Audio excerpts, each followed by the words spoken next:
Mesdames, Messieurs, bonjour et surtout bienvenue à notre émission La Tribune pour cette semaine. Alors, notre sujet ou encore le profil d'une personnalité de la région. J'ai nommé M. Yves Charlebois et nous allons vraiment parler du monde des médias au monde politique. Est-ce qu'il y a vraiment une différence? Yves Charlebois, bonjour. Oui, bonjour Lydia. Yves Charlebois, pouvez-vous tout de suite répondre à cette question-là? Est-ce que c'est deux dossiers différents, les médias et la politique? Oui, absolument, absolument, parce que on est en politique, ben on est là pour servir les citoyens. Évidemment, dans les médias, c'est sensiblement la même chose, mais c'est mon histoire quand je travaille dans les médias, ben, c'est d'écrire un texte ou faire un reportage radio, télé, etc. pour intéresser le téléspectateur à un sujet donné. J'ai pas de responsabilité d'administrer, j'ai pas la responsabilité de voir est-ce que fonctionne une organisation municipale quand je fais mon travail de journaliste. Oui, mais pour l'horaire, en tout cas, c'est qu'on compte pas les heures, autant quand on est journaliste ou encore politicien. Bien, tout dépendant comment est-ce qu'on veut s'investir comme journaliste aussi. Hein. Et, si vous voulez faire du fonctionnarisme, ben, vous travaillez de 8 heures à 4 heures, et bon, c'est ça. Tout dépendant de ce que vous voulez faire. T'sais. Moi, ce matin, ben, il y avait du verglas, ben, très tôt, à 6 heures, il y avait des gens qui m'écrivaient pour me demander si les écoles étaient ouvertes. C'est comme ça. Alors, puis les gens voulaient savoir, ben, on a un service de déneigement à la municipalité à Saint-Ferdinand, où les gars se font un devoir de nous dire qu'ils sont sur la route très tôt en pleine nuit avec Facebook et tout ça, ce qui était le cas la nuit dernière. Voilà. Alors, Yves Charlebois, moi, je vous ai connu, vous étiez quoi, journaliste aussi oui. Dans la région, mais j'aimerais ça découvrir. On va parler côté carrière aussi, Yves Charlebois. Premièrement, vous êtes né où? Vous êtes un gars de quelle région? L'île Perrot, vous prenez l'île de Montréal, complètement à l'ouest de l'île de Montréal, vous avez Sainte-Anne-de-Bellevue. Il y a un pont, l'île Perrot, qui a une municipalité. Moi, je viens de Ville-Île-Perrot. Il y a 4 municipalités sur l'île. Il y a Ville-Île-Perrot, Notre-Dame de l'île Perrot, Pincourt et Terrasse-Vaudreuil. Moi, je viens de Ville-Île-Perrot. Okay. Quand j'étais enfant, on était 12 000 personnes à peu près sur l'île au complet. Maintenant, ils sont rendus 38 000. Oh! Ouais. Alors, l'île Perrot. Oui, c'est ça. C'est beau, et ça, juste, oui, tout à fait. Bien, c'est une île qui est à la fois dans le lac des Deux-Montagnes, une partie, et l'autre partie dans le lac Saint-Louis, qui jonche la rivière des Outaouais. Juste de l'autre côté, ben, vers plus à l'ouest, vous avez la ville de Vaudreuil-Dorion. Voilà. Alors, Yves Charlebois, donc, dans ce cas-là, des parents connus ou non, journalistes absolument pas. Mon père était gérant de caisse populaire. Ma mère était femme au foyer, tout simplement. Parfait. Frères et sœurs? Oui, j'ai 2 frères, j'ai une sœur. Parfait. Alors, Yves Charlebois, vous avez resté à l'île Perrot pendant plusieurs années. On va parler un peu de vos études ou même la flamme, comment on décide de devenir aussi journaliste. Alors, parlez-moi un peu de votre enfance. Est-ce que déjà vous aviez un micro? C'est que j'ai... La cousine de ma mère, elle s'appelait... elle est décédée maintenant, c'était Mme Myrto Gauthier, qui était journaliste à la télévision de Radio-Canada. Elle a couvert, entre autres, le couronnement de la reine Élisabeth en 1952. Et je l'avais rencontrée plusieurs fois dans les salons funéraires, des trucs de famille. Elle parlait bien, etc. Puis je m'étais dit à peu près vers l'âge de 12 ans, je sais ça, je vais faire dans la vie, je vais être journaliste. Puis il y avait aussi Claude Poirier qui passait à la radio, il était en direct des prises d'otages. On s'en venait dans la voiture au gros AM, CJMS. Puis Poirier était en direct, puis il interrogeait le gars qui tenait du monde en otage. Tu sais. Ça m'a fasciné de voir à 2 heures de la nuit, il y avait un meurtre, en tout cas, il était toujours partout. J'aimerais ça faire ce genre de truc-là. Puis, il y avait aussi des gens dans mon patelin. M. Guy Godin, qui est décédé il y a peut-être 2-3 ans. M. Godin était acteur, il était animateur à la radio. Et il y avait aussi Arthur Prévost, qui était l'ancêtre des insolences d'une caméra. M. Prévost est décédé aussi. Aujourd'hui, il aurait peut-être une centaine d'années. Il y a même une bourse Arthur Prévost pour la relève à la Fédération québécoise des journalistes du Québec, là, à la FPJQ. M. Prévost habitait dans mon patelin et il écrivait dans La Patrie, il écrivait dans les journaux de fin de semaine, il écrivait un peu partout. Et aussi, il faisait des blagues. Là. Il était comédien dans Les insolences d'une caméra avec Alain Stanquier. C'était des choses que tu dis, ben regarde, vu de l'extérieur, c'est ça quand même de faire ça, je serais peut-être capable de le faire également. C'est comme ça que ça... Et c'était votre monde, là? Bon, ben, c'est des gens que je connaissais, ouais, c'est ça. Et là, finalement, on choisit les études en conséquence. Oui, c'est ça. Puis ben, j'ai eu la chance, on avait un petit journal local, un journal régional qui s'appelle probablement encore, là, c'était l'Écho de l'Étoile, c'était à Dorion. À l'âge de 16 ans, j'avais appris à faire de la photographie, à faire du développement noir et blanc, tout ça. Puis le journal avait besoin d'un photographe de fin de semaine ou de semaine. Et j'étais allé donner mon nom, puis M. Lefebvre-Raymond, qui était propriétaire, m'a fait confiance. Puis je me suis mis à faire des photos pour le journal local avec un salaire absolument faramineux. Et non, c'était absolument dérisoire. Et mais j'avais beaucoup de plaisir. Fait que de fil en aiguille, ben, je me suis inscrit au cégep en photographie de presse. J'ai commencé à faire de la radio à Valleyfield, qui était dans cette région-là. Oui. Et ça a déboulé, où j'ai eu une carrière, là, ça fait 40 ans que... Mais vous n'avez jamais comme participé à la radio étudiante? Oui, évidemment, à l'école, on avait une radio étudiante, oui. J'ai joué là-dedans un peu, puis par la suite, par plaisir, parce que je travaillais déjà dans les médias, on a démarré une télévision communautaire à Vaudreuil. C'était bien le fun, avec des bons copains là-dedans. Il y en a un qui est devenu réalisateur professionnel, l'autre, il fabrique, l'autre famille, la famille Lucas. Ils sont encore très, très actifs. Ils sont à RDS. Ils font des émissions de chasse et pêche et de skidoo, puis de moto marine. Là. Vous pouvez voir ça quand vous avez chasse et pêche à RDS, c'est eux, c'est René Lucas puis Martin qui font encore de ce genre d'émissions-là régulièrement. Et ça a donné un swing à bien des gens. C'est ça, c'est une télévision communautaire, des fois.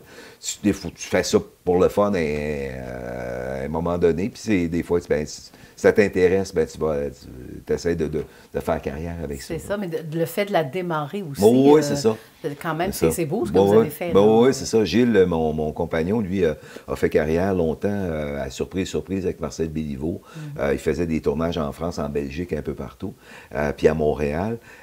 C'est lui qui a fait le numéro avec, souvenez-vous, Pelado, là, où la voiture explose, il y a un poste de payage. Bon, c'est une création de Gilles, ça, à l'époque. Bon. Fait que c'est ça, Gilles, il a fait le cégep de Jonquière en communication à l'époque, puis tout ça. Ben justement, vous, au cégep, c'était en quel domaine? En photographie de presse. OK, vous n'avez pas comme bifurqué ailleurs. Là, non, du tout. Puis j'ai appris à faire du reportage télé ou dans les journaux en travaillant avec des bons, là, des gars qui m'ont montré comment on s'y prend pour faire un reportage de 50 secondes à la radio. Puis comment écrire, bien ça, c'était dans les petits journaux comme l'Écho de l'Étoile à Dorion. On m'a appris à écrire. On commence à la base, c'est qu'on écrit, on retranscrit les avis de décès.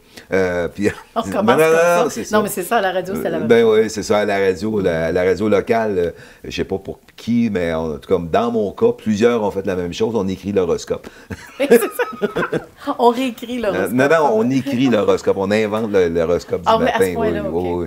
OK, on est allé loin dans l'horoscope. Oui, mais il y a beaucoup de gens, beaucoup de journalistes de mon âge qui ont passé par là, ou ils ont été écrivains d'horoscopes pour la patrie ou des journaux de fin de semaine. Là.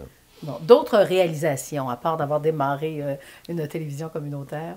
J'ai travaillé un bout de temps à la télévision à Montréal et à la radio. Oui. Puis c'est un choix de vie que j'ai fait en 1992, moi puis ma conjointe, de s'acheter une maison à la campagne.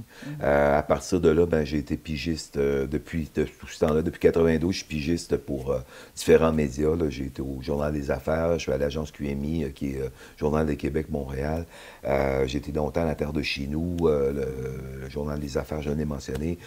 J'étais assez cassé jusqu'à la fermeture de la salle de nouvelles à Radio-Média. OK. Et en tant que journaliste, qu'est-ce que vous avez aimé? Est-ce que c'est le fait d'être jamais à la maison? Non, pas ça, mais donc c'est le plaisir à tous les jours d'apprendre, parce qu'il n'y a pas une journée qui est pareille. Parce que j'avais quand même un éventail très large, parce que des fois, je m'occupais de faire une entrevue avec un producteur de porc ou un producteur de lait ou un agronome qui me parle de ses cultures de maïs. Puis le lendemain, je couvre l'assassin au palais de justice et le pédophile puis le braqueur de banque. Puis par la suite, je fais un papier sur un chanteur country sympathique. Il n'y a pas une semaine qui est pareille, il n'y a pas une journée qui est pareille. Puis aussi, quand tu prends ton temps, tu es payé pour apprendre tout le temps. Tu sais, tu vas au palais de justice, ça a l'air de rien, mais Tu as des policiers qui arrivent, qui racontent comment ils ont attrapé le voleur. Tu as l'autre, la police scientifique, qui vient nous expliquer comment est-ce qu'on s'y prend pour... comment est-ce qu'il s'est pris pour retrouver l'ADN de la personne. L'autre, le biologiste, ça finit plus. C'était un monde en soi. Puis à cette heure, c'est tellement drôle parce que on est tellement technologique. Les crimes, la résolution des crimes se fait beaucoup, beaucoup par la technologie. Les gens se font prendre parce qu'il y avait une triangulation de cellulaire. Ils se sont fait prendre parce qu'ils ils ont texté entre complices. Il y a toutes sortes de choses. Ce qu'on ne voyait pas il y a 30 ans. On était à l'époque de Colombo, mais là, à cette heure, c'est carrément... l'époque high-tech. Mais vous êtes tellement curieux parce qu'à un moment donné, c'est vrai, vous aimez apprendre, à tel point, des fois, vous essayez certaines expériences de vie. Parce que vous n'avez pas eu une petite fermette à un moment donné, ben là? Oui, chez nous, mais ça, c'est le passage obligé d'un Montréalais. Quand tu achètes une maison à la campagne, ça te prend des vaches, ça te prend des cochons. Ça te prend des poules, des dindes, des canards. On a eu des abeilles, on a eu ça d'affaires. Mais ça a duré quelques années. J'ai eu énormément de plaisir avec ça. Tu sais. À vous autosuffire aussi. C'est un grand mot, l'autosuffisance. J'avais un grand potager, ça. Mais le côté, le fun aussi d'élever ta propre dinde que tu vas manger à Noël. Puis, c'est ça. Ça, c'est bien... c'est la meilleure thérapie pour n'importe qui. Faites ça. Une fois dans votre vie, ça va très bien. Oui. C'est ça. C'est comme la meilleure thérapie. Il y a un beau chien ou il y a un bon chat, et c'est ça. Oui. Et vous, qu'est-ce qui a dit comme année? Non, j'arrête ça, parce que là, aujourd'hui, vous faites... Oui, je fais encore du journalisme à l'occasion pour l'agence QMI. C'est juste le temps qui me manque de faire des propositions, parce qu'un journaliste pigiste, c'est un gars qui fait des propositions à ses clients. Je regarde, ce matin, j'ai une histoire au palais de justice. J'aurais peut-être un gars qui fait telle affaire dans le domaine économique, je pourrais le rencontrer. Ça me prend du temps pour faire de la recherche, le proposer. Puis des fois, tu proposes 3 sujets, puis il y en a juste un qu'on veut retenir. Mais j'ai pas beaucoup de temps. Puis à cette heure, comme je suis maire, c'est un job quasiment 7 jours semaine. En plus de m'occuper de la municipalité de Saint-Ferdinand, j'ai différents comités à la municipalité régionale de comté, la MRC de l'Érable, où je dois donner quelques jours par mois pour ça. Ça fait que c'est ça que ça finit. J'ai moins de temps pour faire du journalisme, mais ce que voulez-vous, c'est un choix de vie. Là, Mais vous en faites encore un peu aujourd'hui. Mais c'est toujours les dates butoirs. Hein? Ça, c'est un peu plus stressant. Mais on y arrive. Hein? Maintenant, votre approche avec la population, parce que c'est différent quand on est journaliste. Oui, évidemment. Ou quand on est politicien. Là, je suis redevable à des gens je suis redevable à des contribuables, c'est-à-dire des gens qui payent des taxes chez nous, là, que ce soit locataire, propriétaire. Quand vous payez votre loyer, il y a une portion qui s'en va pour les taxes municipales. Si vous êtes propriétaire, c'est la même chose. Puis même comme contribuable, en général, parce que les municipalités sont à la fois également subventionnées par les 2 paliers de gouvernement. C'est sûr que je suis redevable aux gens. Fait que ça s'appelle, moi j'appelle ça le service après-vente. Les gens ont voté pour moi, j'ai été élu. Et bien là, maintenant, il faut que je sois à leur service, et c'est ça. Oui, et en tant que journaliste, parce que des fois, on est comme dans l'eau bouillante, hein? Mais quand on a une job à faire, il faut la faire. Vous souvenez-vous d'un événement où ça a été plus difficile qu'un autre, ou encore on s'est dit, non, je ne devrais pas couvrir ce dossier-là, le référer à quelqu'un d'autre? Qu'est-ce que vous voulez dire, comme journaliste? Comme journaliste, oui, en tant que journaliste. C'est sûr que si j'ai un lien, parce que je travaille ici en région, si j'ai un lien moindrement avec une famille de près ou de loin, c'est sûr que je touche pas à ça, là, parce que je ne veux pas avoir, j'ai pas à jouer ça. Puis s'il y a quelqu'un qui a surtout si c'est quelque chose, un gros fait divers ou quelque chose qui est un peu controversé, je me mêle pas de ça. C'est comme le dossier des éoliennes. Chez nous, j'ai pas fait de texte pour les médias, rien de tout ça, là. J'ai fait des photos, quelques-unes qui ont servi aux médias lors de la construction, mais c'était pas de mon ressort. OK. Alors, et maintenant, l'approche avec... parce qu'un journaliste, c'est toujours une personne qu'on veut connaître aussi. Bon, des fois. Oui, hein? Alors, je connais Yves Charlebois. Oui, mais là, quand même. Voilà. Mais là, en tant que politicien, ça, c'est l'amour du public. Là, oui, évidemment, c'est ça. C'est de donner un service, comme j'ai expliqué, c'est un service après-vente. C'est d'être proche de son monde, d'aller voir qu'est-ce que les gens veulent. Moi, mon job, mon travail, c'est de représenter la population auprès d'une organisation municipale. Il y a du personnel dans une ville qui font plein de choses, mais mon travail à moi, c'est le public veut avoir telle chose, ben on me le demande et voilà, on exécute, que ce soit au niveau des loisirs, au niveau de la voirie, au niveau de l'urbanisme, les permis, etc. Là, on essaie de satisfaire le plus possible les gens. Et l'aide aussi que vous apportez, parce qu'un maire est très près de ses citoyens, là, vous l'avez dit vous-même, là, oui, c'est ça. Lors du verglas, on vous appelle, Bon, oui, c'est vous qui décidez s'il y a de l'école ou pas. Ben non, c'est pas moi qui décide pour les écoles. Par contre, l'année passée, oui, une affaire, la folie furieuse qui est arrivée, c'est qu'il y avait une municipalité sur la rive sud de Montréal, à Sainte-Julie. Eux, ils ont décidé que l'Halloween, c'était le lendemain. Et là, ça a parti en boule de neige, puis là, c'était fou à pu finir. C'est comme nous autres, les maires, qui allons décider quand est-ce qu'on passe à Halloween. Ça n'a rien à voir là-dedans. La ministre des Affaires municipales, Mme Laforêt, qui était dire, ben oui, c'est le rôle des maires de déterminer. Fait que là, les parents m'appelaient, quand on passe-tu l'Halloween demain soir ou après-demain, en tout cas. Et tout ça, moi, j'ai décidé que l'Halloween, c'était le 31. Il fallait que je dise de quoi, c'est une bêtise. Et comme de fait, il y a eu une pluie fine le jeudi soir. Ça a bien été. J'étais allé dans la rue voir les enfants. Tout allait bien. Et il y a eu une tempête le lendemain. Puis il n'y a pas eu d'Halloween ailleurs. Fait que moi, mes enfants étaient quittes. Voilà. Et ça. Aussi, parlez-moi aussi, parce qu'à un moment donné, dans une station de radio populaire de Québec, on a vraiment parlé de Yves Charlebois. Oui. Parle-moi un peu de cette expérience-là. Ça, c'était drôle. C'était un monsieur qui s'appelle Yann Alperin, qui est un journaliste de réputation internationale, d'un journaliste à Potin, mais de calibre international. Il fait des livres à scandale un peu sur Michael Jackson, Angelina Jolie, etc. Il est connu comme Barabas en passion. Ce gars-là, dans le New York Times et tout ça. Puis il passe à Choix FM à Québec. Pour X raisons, il y a un de mes citoyens qui lui a envoyé une note pour lui disant tu devrais venir faire un tour à Saint-Ferdinand. Fait que là, il a embarqué dans une folie pour dire oui, je vais aller à Saint-Ferdinand parce que c'est un anglophone, le monsieur. J'aimerais ça aller voir ça, blablabla. Puis j'ai appelé l'animateur, M. Houle, pour lui dire écoute, envoie-moi-le quand tu voudras, là, ça me fera plaisir, parce que le gars, il a de l'envergure. De fil en aiguille, j'ai passé en ondes avec lui à la radio. Et ça a fait qu'à toutes les semaines, pendant un an de temps, il n'arrêtait pas de parler du maire de Saint-Ferdinand. Puis bon. Et finalement, au mois de septembre, il est venu faire un tour pendant 2 jours chez nous. On a eu beaucoup de plaisir. Je l'ai amené faire un tour de bateau en avion. On a déconné. Il a fait de la musique au bar. Il m'a donné un show parce qu'il s'occupe un peu de l'environnement. Oui, c'est ça. On a fait 2 spectacles. Dans un bar le lendemain au Belvédère de la Marina. Ça a été absolument fabuleux. Là. Le gars, il est retourné en disant que j'étais le meilleur au monde, et bon, etc.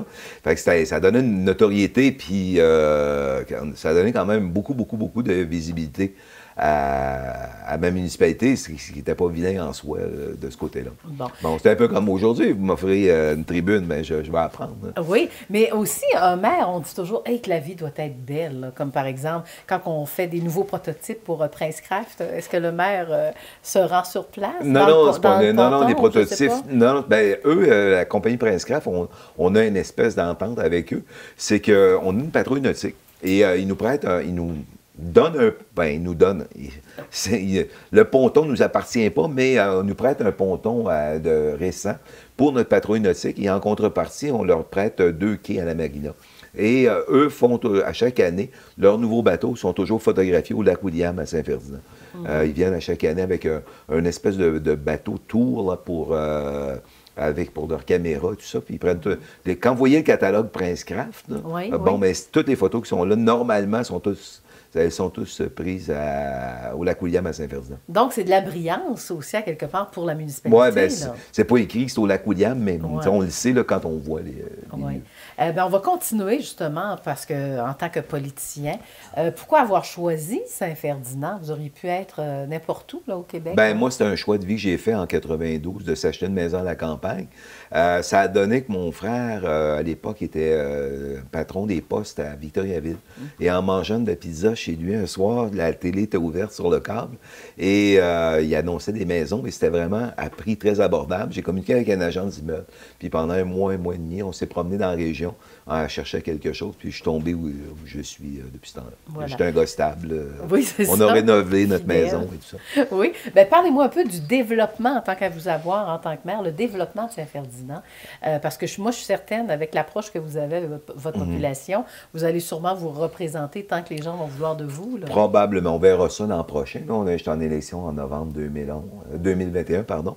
Le gros développement qu'on a fait, ben, c'est moi, évidemment, c'est pas une déformation professionnelle, mais je veux pas, ma job, c'est d'informer le monde. Bon, j'ai trop fait ça, fait que je continue de le faire comme maire.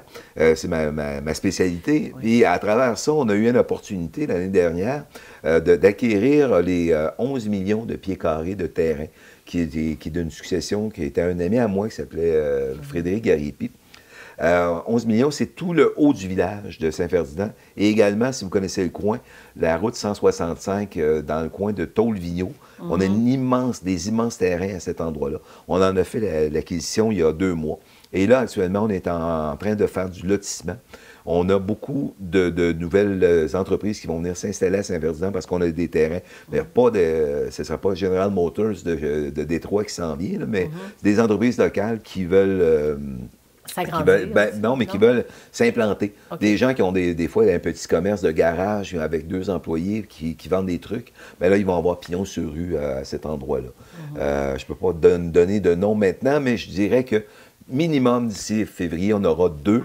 Puis c'est peut-être 3 nouvelles constructions dans le parc industriel. On a également beaucoup de terrains disponibles pour du résidentiel, pour des nouvelles résidences. Et ça va très bien. Il n'y a pas une journée depuis un mois et demi sans que le téléphone ne sonne pas 2-3 fois par jour à l'hôtel de ville pour avoir des terrains. Donc, avoir un bout de terrain ici, un bout de terrain là. Là, on s'en va vers ça. Cette année, on va avoir 10 quais de plus à la marina. Du village. Parce qu'on voudrait, dans ma perspective, c'est que si vous achetez une maison au village, à Saint-Ferdinand, vous êtes là, vous n'avez pas accès au bord de l'eau, parce que votre maison n'est pas au bord de l'eau, vous pouvez avoir un bateau puis l'amarrer à la marina municipale. Okay. C'est pour ça que je veux accroître les places à la marina municipale. Voilà. Et puis, est-ce qu'il y a d'autres projets?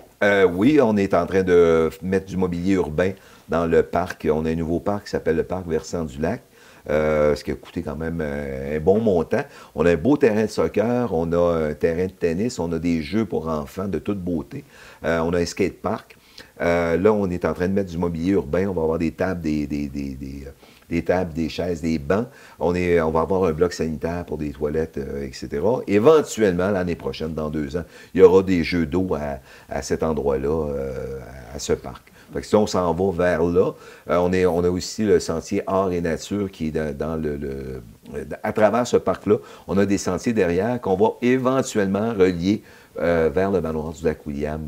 Les gens du manoir vont pouvoir venir en randonnée pédestre à travers la forêt pour se rendre au village. Parfait. Et le fait d'avoir acheté ces terrains, je reviens un peu à cela suite au décès de M. Gariepi, la famille était contente que la municipalité achète. Oui, c'était peut-être, Frédéric, c'était un grand visionnaire qui voulait que ça se développe énormément à Saint-Ferdinand et tout ça. Et son décès a fait en sorte que on s'est bien entendu pour acquérir ça. Et la famille était bien contente que parce que c'est un ami personnel, que ce soit moi qui soit à la mairie pour le développement de ces terrains. Voilà. Et aussi, juste pour démontrer aux gens comment vous êtes à l'avant-garde aussi, vous avez votre propre site Facebook, hein, quand on va voir des nouvelles de Saint-Ferdinand. Oui, c'est ça. Je suis un gros utilisateur de Facebook. Je vous renseigne surtout. Hein? Êtes-vous ailleurs? Je ne suis pas très Instagram, là, mais les gens peuvent m'écrire par courriel, etc. J'utilise l'informatique. Mais je donne un exemple. Si n'importe quel événement, le moindrement d'intérêt public, chez nous, vous le savez à travers mon Facebook. Voilà. À part le travail, bon, est-ce que vous avez des enfants? Non, je n'ai pas d'enfants. Parfait. Je dis parfait. Est-ce parfait? Allez-y. Auriez-vous aimé en avoir? Oui, mais la vie ne m'a pas donné cette opportunité. Voilà. Juste avant de conclure, votre plus belle fierté à vie jusqu'à maintenant, ce serait quoi? Ben, peut-être, c'est fou, parce qu'en vieillissant, une affaire drôle. Quand j'étais enfant, je me promenais tout le temps avec mon grand-père sur le trottoir. En pouce-pouce, mon grand-père poussait et moi, j'étais l'enfant. Et il arrêtait à tous les poteaux et parlait à tout le monde. Et à cette heure, c'est drôle parce que c'est mon enfance qui revient. Oui. Parce que quand je suis sur le trottoir, les gens arrêtent pour me parler tout le temps, puis je trouve ça sympathique.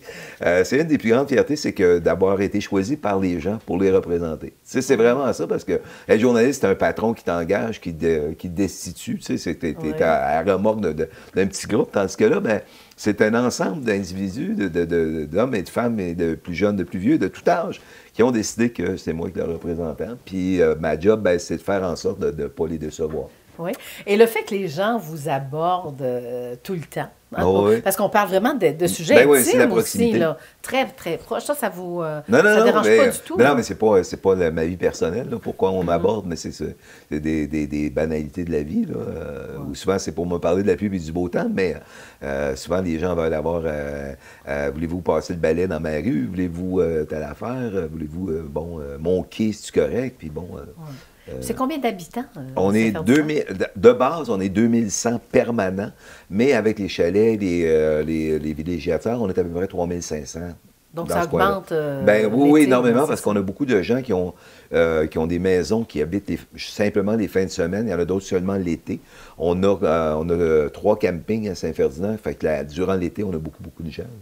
Bon. Alors, on est rendu à la conclusion en 2 minutes. Là. Si on avait à définir comme vos chums, êtes-vous très chum? Avez-vous un beau cercle d'amis aussi? Oui, ben, j'ai pas l'amitié facile avec tout le monde, mais j'ai un cercle d'amis, effectivement, c'est ça. Tu sais, je prétends pas, parce qu'on dit toujours « Ah oui, hey, lui, c'est un de mes chums, puis l'autre, c'est un de mes chums, mais si t'arrives un malheur, il sera pas là. » tu sais. J'ai peu d'amis, mais j'ai beaucoup de gens, j'ai beaucoup de connaissances, comme on dit, des bonnes connaissances. Voilà. Si on fait un peu une introspection, comment vous voyez, comment vous pouvez vous donner certaines qualités, là? Ben, de la proximité avec les gens. Je suis j'ai une facilité à communiquer avec mon prochain. Puis à régler les problèmes aussi. Oui, Si ben, quelqu'un régler vous les parle- problèmes, ben, ça c'est être un négociateur pour des choses. Oui, exactement. Faut me le cacher, j'aime beaucoup les femmes. Oui, non, mais c'est vrai.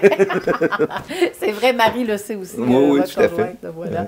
Alors, donc, en résumé, quel message vous laissez à la population suite à cette émission-là? Ben, La ce que je veux tribune? vous dire, là, on ne lâche pas. L'avenir est à Saint-Ferdinand. On a un potentiel énorme de développement. Là, c'est un parc. J'ai un projet aussi d'avoir un centre sportif d'ici 2-3 ans, un centre multifonctionnel de sport avec une salle de réception, etc. C'est un autre projet qu'on a. On va améliorer constamment le parc. Cette année, on va avoir des incroyables comestibles. On va avoir des boîtes à fleurs un peu partout. Si tu as besoin de tomates, tu passes devant l'hôtel de ville, il va y avoir une boîte, tu ramasses une boîte, c'est ça. Et on fait ça de connivence avec les enfants à l'école, les chevaliers colons qui ont fait les bois, les enfants font les semis, puis on a une fleuriste professionnelle, Mme Proulx, Denise, qui s'occupe qui a le pouce vert, qui va s'occuper de voir à ce que ça soit bien aménagé, tout ça.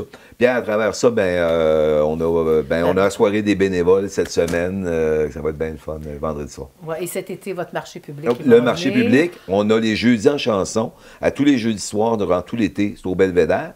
Et j'ai rajouté cette année, on va avoir des dimanches en musique. On pourra avoir, tous les dimanches après-midi, on va avoir soit une harmonie, on va avoir un chanteur, n'importe quoi. Mais il va toujours avoir une animation le dimanche après-midi au Belvédère de Marina. S'il ne fait pas beau, on a des toiles, on peut fermer ça. Il n'y a aucun problème, on va pouvoir avoir ça tout l'été. Et votre marché public qui est là pour rester. Oui, aussi. oui, absolument, tous les samedis matins de 10h à midi. Bien, merci beaucoup pour cette Merci. entrevue. Monsieur Yves Charlebois, donc maire de Saint-Ferdinand, ancien journaliste, mais qui souvent continue quand même à écrire certains articles. Alors, en espérant que la tribune vous a plu en cette agréable compagnie, et on vous dit à la semaine prochaine.